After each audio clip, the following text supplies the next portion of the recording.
1 Mei atau yang biasa kita kenal dengan May Day. Setiap pagi, jutaan orang memulai hari mereka.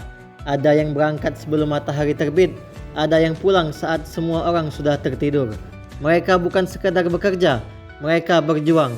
Day, itu peringatan Hari Buruh. Peristiwanya itu sejarahnya di akhir abad ke-19 di Amerika Serikat.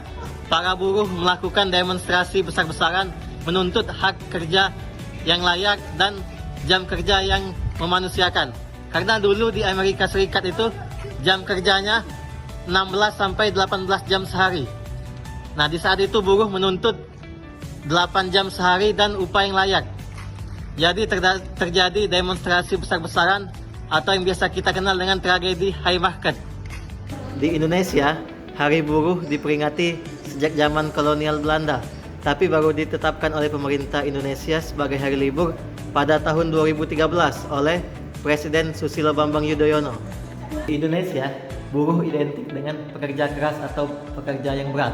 Padahal kita semua buruh, seorang yang bekerja, yang mendapatkan upah, dan bukan pemilik modal. Jadi mau PNS, mau manajer, mau general manager, mau jabatan lebih tinggi, selagi dia bekerja dengan orang, itu sama dengan buruh kayak kita. Mereka yang memeras keringat untuk nafkah keluarga, yang tetap tersenyum meski badan lelah.